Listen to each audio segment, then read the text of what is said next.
सामाजिक समूह का अर्थ, परिभाषा और विशेषताएं। सामाजिक समूह किसे कहते हैं? मनुष्य सामाजिक प्राणी तो है, वह भौतिक प्राणी भी है। उसकी अनंत आवश्यकता है। इन आवश्यकता की पूर्ति वह अपने प्रयासों में नहीं कर सकता, कारण उसके पास साधन और शक्ति सीमित है।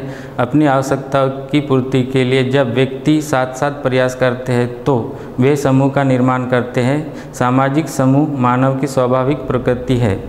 वह समूह के बिना रह भी नहीं सकता। जिस प्रकार मछली पानी के अलग जिंदा नहीं रह सकती, ठीक उसी प्रकार व्यक्ति समूह से अलग अपने अस्तित्व की रक्षा नहीं कर सकता। सामाजिक समूह का अर्थ, समाजशास्त्रीय दृष्टिकोण से जब दो या दो से अधिक व्यक्ति सामान्य उद्देश्य के लिए एक दूसरे से संबंध स्थापित करते हैं और प्रभावित होते हैं तो व्यक्तियों के ऐसे संग्रह को सामाजिक समूह कहा जाता है। शाब्दिक अर्थ में सामाजिक समूह दो शब्दों से मिलकर बना है। सामाजिक समूह, सामाजिक समाज से संबंधित, समूह दो या दो से अधिक। इस प्रकार दो या दो से अधिक व्यक्तियों के संगठन को सामाजिक समूह कहते हैं। समाजशास्त्र में समूह से आशय दो या दो से अधिक व्यक्ति के मात्र संग्रह से नहीं होता है, जैसा कि मैकाइवर पेज का कहना है कि समूह से हमारा आशय व्यक्तियों के किसी भी ऐसे संग्रह से है जो एक दूसरे के साथ सामाजिक संबंधों में लाए गए हो। इस प्रकार समाजशास्त्र में समूह से आशय कम से कम दो या अधिक व्यक्तियों संबंधित होते हैं।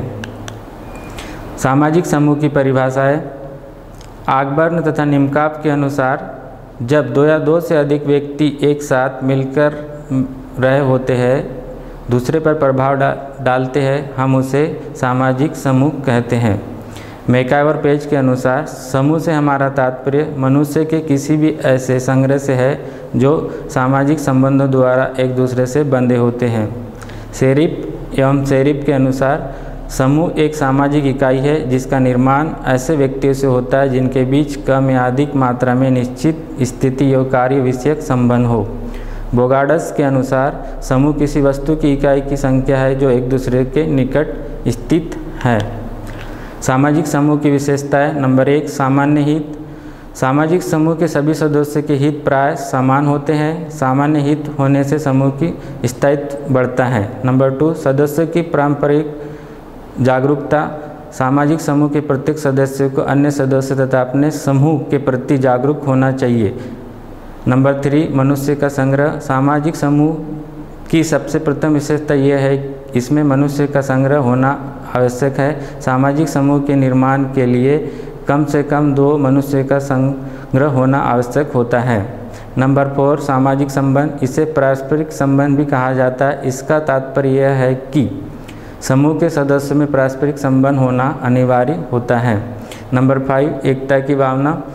सामाजिक समूह के सदस्यों में एकता की भावना पाई जाती है जिस आधार पर यह अपने व्यक्तित्व विकास और चेतना को उजागर करता है। नंबर 6, सदस्यों का पारस्परिक आदान प्रदान। सामाजिक समूह के अंतर्गत समूह के सभी सदस्यों के मध्य आदान प्रदान होना भी आवश्यक है। एक ही समूह के सदस्यों में विचार वस्तु का आदान प्रदान हुआ है। समूह की सदस्यता नंबर 7 होती है। सामान्य रूप से स्वीकार किया जाता है कि मनुष्य स्वभाव से ही सामूहिक प्रवृत्ति का होता है तथा अनिवार्य रूप से विभिन्न समूह का सदस्य होता है। नंबर 8, एक निश्चित आधार। यहाँ मौलिक प्रश्न ये पैदा होता है कि समूह का निर्माण किस आधार पर होता है। प्रत्येक समूह के निर्माण के लिए आधार होते हैं। उदाहरण के लिए आधार रक्त संबंध, शारीरिक संबंध, मानसिक समानताएं, आवश्यकताएं आदि। सामाजिक समूह के प्रकार। सामाजिक विज्ञान में सामाजिक समूह को अलग तरह से वर्गीकृत किया जाता है ताकि उन्हें अच्छी तरह समझाया जा सके। समूह को एक दूसरे से कई तरह से भेद किया जा सकता है। उदाहरण के लिए प्राथमिक समूह छोटे आकार का वह समूह है जिसके सदस्य आपस में निकट वैयक्तिक संबंध रखते हैं, जैसे परिवार, बचपन के मित्र। इसके विपरीत द्वितीय समूह वे समूह हैं जिनके सदस्य के बीच अंतःक्रियाएं अधिक अवैयक्तिक होती है और वे साझे हित पर आधारित होते हैं। प्राथमिक समूह की अवधारणा का जिक्र सर्वप्रथम C.H. कली ने अपनी पुस्तक सोशल ऑर्गेनाइजेशन 1809 में किया। कली के अनुसार प्राथमिक समूह से हमारा तात्पर्य उन समूह से है जिनमें सदस्यों के बीच आमने सामने के घनिष्ठ संबंध होते हैं, उन्हें हम प्राथमिक समूह कहते हैं। इस अवधारणा को प्रस्तुत करने के पीछे कली का ये मुख्य उद्देश्य प्रदर्शित करना था कि मानव व्यक्तित्व के विकास में कुछ ऐसे समूह होते हैं जिनको महत्वपूर्ण या प्राथमिक समूह भूमिका होती है। कली की परिभाषा से स्पष्ट है कि प्राथमिक समूह में शारीरिक निकटता घनिष्ठ संबंध से प्राथमिक संबंध होना अनिवार्य होता है। द्वितीय समूह कली द्वारा प्रतिपादित प्राथमिक समूह जब काफ़ी लोकप्रिय हो गया तो कुछ विद्वानों ने इसके प्रतिकूल सामाजिक व्यवस्था की बात कही, जो द्वितीय समूह सेकेंडरी ग्रुप के रूप में प्रचलित हुआ। इस तरह के समूह में आमने सामने का संबंध काफ़ी कमज़ोर होता है। समूह के सदस्यों के बीच घनिष्ठता की कमी होती है, जैसे दुकानदार ग्राहक का संबंध, डॉक्टरी रोगी का संबंध, नेता और अनुयायी का संबंध, ऑफिसर एवं किरानों का संबंध। ऐसे संबंधों को योजनाबद्ध रूप में या जानबूझकर निर्मित करते हैं।